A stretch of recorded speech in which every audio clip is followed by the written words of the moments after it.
She joins us now live on the phone. And Representative, Congresswoman, good to talk to you this morning. How are you? I'm sure you're tired.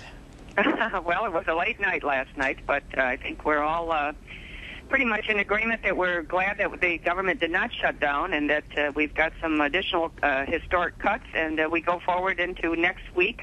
This is really a bridge to keep the government operating until the final vote on this continuing resolution next week. And the reason we're having this huge clash of debate here, really, the entire debate is really about changing the culture of Washington from one of spending to one of cutting spending. And this is what has happened here with cutting spending is really the first time since World War II that we are actually starting to try to cut spending. So it is quite, somebody said, a historic. It is quite historic. It's a pivot in our nation's history and long overdue. Historic, Congresswoman, but long overdue. Some people arguing, of course, the point that this is another example of government incompetency. In fact, we've had several people on our Facebook, our Twitter talk. Josh has written to me saying, why are we as Americans applauding a budget passed at the last minute? These people in the House and the Senate can't do their jobs until the 11th hour. What do you think about that? Too much infighting and at the expense of the American people, right? Well, you know, I guess I would just put it this way. The Republicans, of course, control the majority in the House of Representatives. The Democrats have both the Senate and the presidency. And the reason we are arguing about this continuing resolution, we're actually debating last year's budget. When the Democrats had all three of the chambers, or excuse me, the two chambers in the presidency, they never even proposed or debated or passed a budget. And that's what we're arguing about here. But going forward, we need to put the country on a path to prosperity.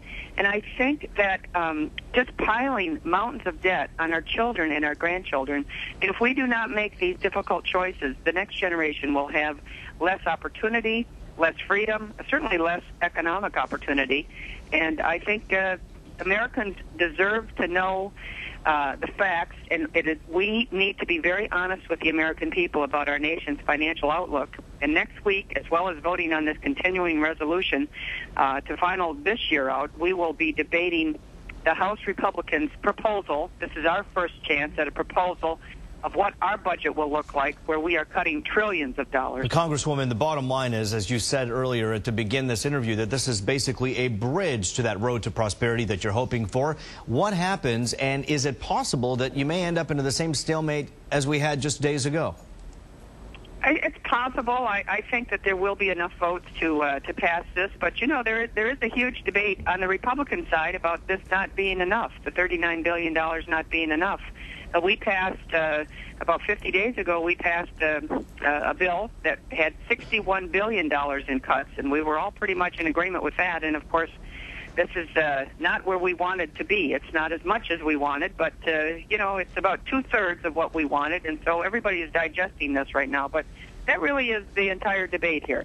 Should we continue to just spend, or should we continue, or should we pivot as a nation and try to get our spending under control and our deficits, et cetera? And I will tell you that when we are spending, we have to borrow 42 cents of every dollar that we are spending.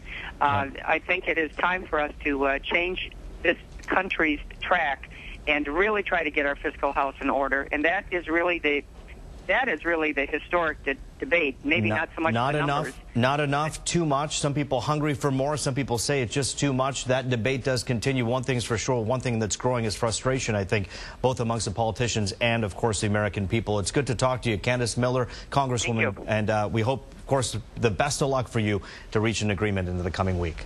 Dina? Thank you very much.